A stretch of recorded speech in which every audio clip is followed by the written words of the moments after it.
pushing. We all be sliding. Yeah. He doing pushing. And like curfew. According to the Eunice Kennedy Shriver National Institute of Child Health and Human Development, after-school programs are used to prevent adverse outcomes, decrease risk, or improve function with at-risk youth in several areas, including academic achievement, crime and behavioral problems, social-emotional functioning, and school engagement and attendance. Between 1998 and 2004, federal funding for after-school programs increased from $40 million to over $1 billion, primarily due to increased funding from the No Child Left Behind Act of 2001.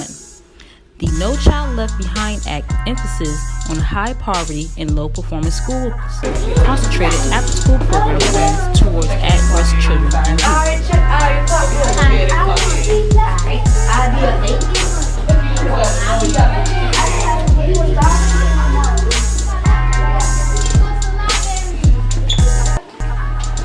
My name is Miss Golden, and I've been with the YMCA about,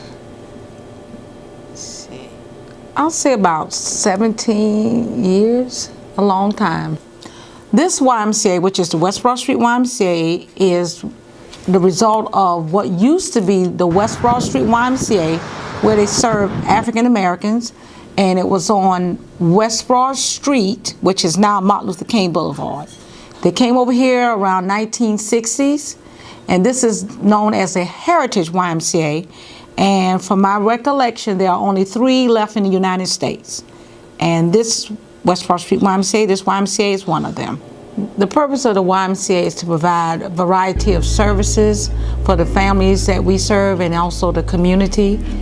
Hello, my name is Tanya Rogers. I'm the Facility Manager / Child Care Director. My position here is to oversee the well-being of the organization at the West Broad Street YMCA. The enrichment program began 10 years ago when the Board of Directors at that time realized it was a need in the community.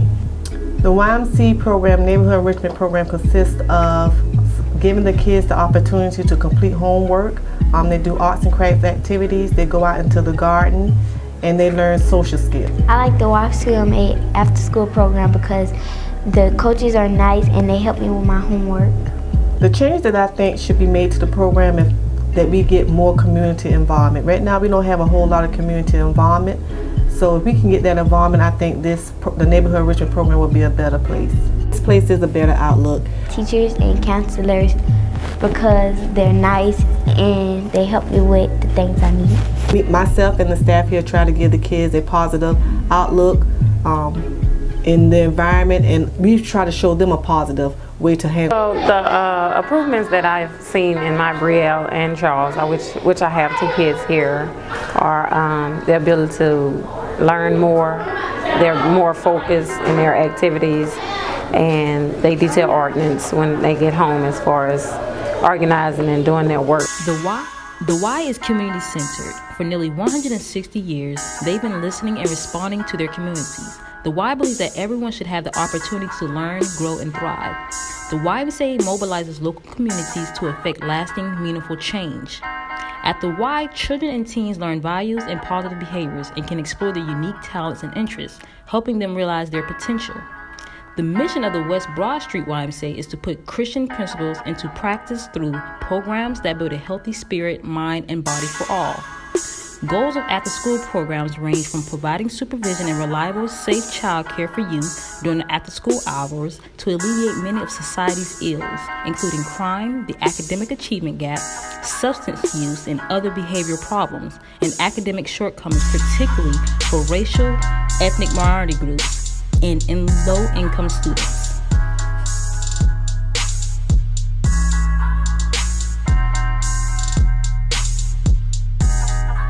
My name is John Lattimore. I'm a counselor in the after-school program at the West Broad Street YMCA entitled the Neighborhood Program here in Savannah, Georgia.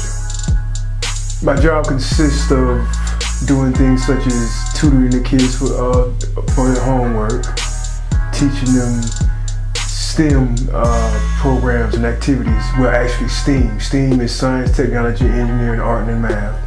And that's pretty much a new initiative from our government to ensure that the average Americans, or the future of America, is on top of science, technology, engineering, art, and math, so we can stay competitive as a nation in this global society. That's one of the most important initiatives here at the YMCA. Also, I take them to the gym every now and then to do things such as exercise activities, because we're trying to fight obesity also, make sure they're outside racing or playing games to kind of build a competitive spirit and learn how to play appropriately as far as via team spirit. Right? Sometimes we might bring in someone from the outside to talk to the kids, what the kids may be, as far as about making good decisions, something entertaining.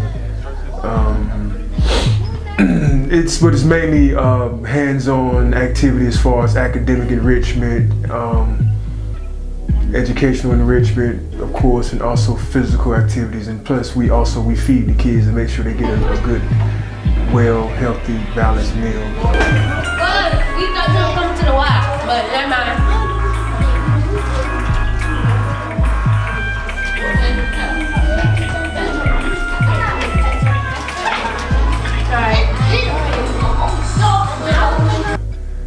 Some of these children here have some behavioral issues. I have a few that they don't know how to sit still for very long. Their attention span is very short. I have to constantly tell them, do your homework, please sit down. I don't know what's going on within the home or whatever the case may be, but it's a situation of behavior. Sometimes the class wants to get out of control through a few disruptive members that start the chaos. They stir the pot and everybody else would fall like dominoes, and I got to pick up all the pieces and get everybody back in order. So the issue is behavior, and I was informed a while back by someone that said, John, a lot of these children don't have a father in their home, so they look at you like, well, you know, my daddy's not around. You think you're gonna be my daddy and tell me what I want to do? And that makes sense to a certain extent. But I am working on some things to help better improve the behavior, and it's getting there. I'm seeing some slow results, but I need better results, but that's coming. I'm learning some new things every day, a lot of trial and error as far as incentives and positive reinforcement and positive punishment. The program is very positive. Once again, it's keeping them, you know, out of trouble, off the streets. That's why the YMCA was founded, you know, to pretty much make sure the youth have something to do after school. Give the parents a break. You know, some parents don't get off work till 5, 6 o'clock. They may not necessarily have babysitters, so their children can be here for, you know, 2, 3, 4 hours, and then they can come pick them up later on. And now they got something to do for that time period while the parents are still at work for those latter hours. I do like coming here because we get to play outside and go to the gym and do exercise, and we get the race. It is. I would refer anyone and their kids here to be hands-on, one-on-one, and ability to, you know, maintain their self as young kids. You know what I'm saying? Like, they could develop more here, being they have the one-on-one from the authority here. Please come on by, because we have an issue. It's just a shame how people want to talk about individuals that are locked up in the prison system, though, but these individuals were children themselves, though, and since no one was there to help guide them or be an influence or make an impact on their life, that they ended up in the prison system, and they become menaces to society because you wouldn't know. We all have to have the responsibility to take care of one another.